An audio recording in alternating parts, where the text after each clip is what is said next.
As psychologists, we're trained to be aware of our biases and to try as best as we can to keep those biases out of our work with our clients. We want to try to help our clients without letting those things get in the way. And we have plenty of videos that are going to focus on helping people, giving people information they need, and we're going to not let those biases get in the way as best as we can. But this is not one of those videos, because the reality is mental health is inherently political, and politics is inherently about human psychology. In other words, what we know about what's helpful and harmful for people at an individual level also applies at a systemic level as well. And we should be using that knowledge to create our policies, or at least to understand which policy positions are helpful and which are harmful. Because the reality is so many of our societal values and our institutions either cause or exacerbate mental health problems. And it's so much harder to make progress when you're trying to work on those problems and beating your head against a wall. It's certainly not impossible, but it's becoming more of an exception than it is the rule. The reality is neither side of the political aisle is particularly great at addressing these issues. And we know that because we have been politically active, trying to come to politicians and say, hey, here are the psychological implications of these things, and have not been heard. So we know no one is doing a good job here. I'm Dr. Eric Newman. This is Dr. Dana Torpy Newman. Together, we're Newman Psych. And in this video, we're going to address 4 of the most obvious examples of how mental health and policy issues are inextricably linked.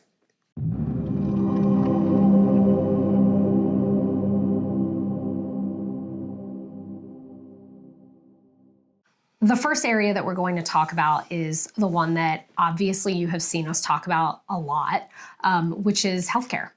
Healthcare is the most important issue to us because we live and breathe that every day. And people who struggle with the most adversity in their lives are at greatest risk for mental health problems, and yet they have the least access.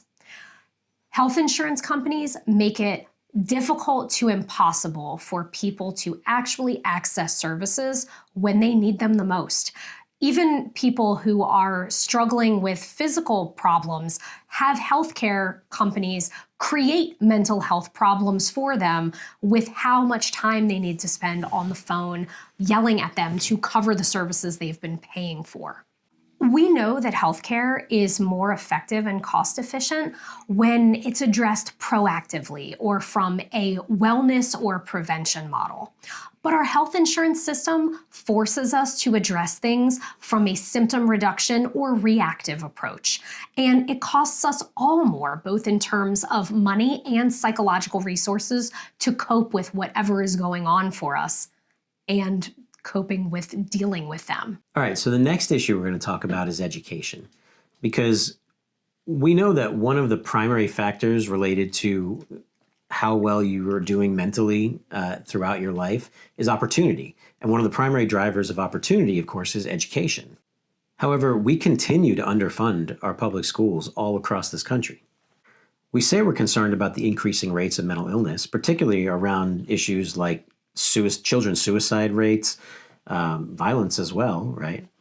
But it's the children with mental health challenges that need the most support educationally. This is certainly true for children with neurodivergent conditions, ADHD, autism. Yet there's a political movement in this country to remove funding from public schools and divert it to non-public schools. And this is done under the guise of school choice. But the schools they want to divert those funds to are not legally obligated to meet the needs of those children. If you're getting value from this video, we'd appreciate it if you'd hit like, subscribe, hit the notification bell so we can continue to make content like this going forward.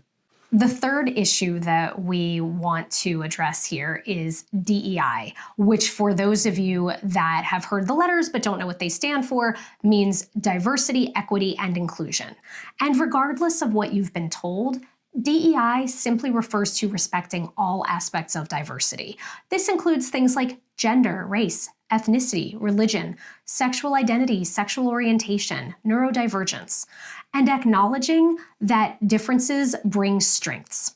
Whether it's to work environments, whether it's to finding solutions to problems, whatever, we know that diversity of experiences, thoughts, and perspective leads to more innovation. Yet, we are increasingly unwilling to acknowledge these strengths and take actions to promote them out of fear that the other is going to take what's rightfully ours. Meanwhile, we are denying ourselves access to novel ideas and solutions that could do things like cure cancer. And despite the fact that we're always talking about how concerned we are about the mental health crisis, we are actively harming the mental health of all of these groups of people, all of the groups of people who are marginalized in our society, by excluding them and putting them in the other category. The last of the issues we're going to talk about here is gun policy. Gun violence is certainly a multifaceted issue, but pretty much everyone agrees that mental health is a contributing factor. You've got one side who says that it's really all about mental health, not guns. And then you've got another side who says it's both mental health and guns. And neither of these sides have been particularly good at actually addressing the mental health part of that equation. We don't appropriately fund mental health programs. We don't fund research to look at the problem and figure out what the best solutions might be. As psychologists, we know that when we assess for risk for suicide, for safety issues, for homicide, we know that one of the most effective things we can do is when we identify that someone is indeed at risk to restrict access to the means to do what they're planning to do. Yet many of us seem unwilling to address this access issue, even for people who we know are at risk of harming someone else, either because they say they might do it or because they have a history of domestic violence or some other form of aggression. Or people who have a history of suicide attempts. So we are going to make separate videos that address each of these issues at length. So stay tuned, because you can imagine we have like 100 videos that we could make on each of these individual issues. And we want to, but we wanted to give you an overview first. But you can see even from this initial conversation how deeply intertwined politics and psychology are, and we cannot wait to tell you more about it so that you understand it better. In the meantime, if you want to learn about the reasons why it's so difficult to find mental health care within your insurance network, check out this video that we created a few months ago, I guess it was. And we are looking very forward to telling you all of the reasons why politics and psychology are intertwined in future videos.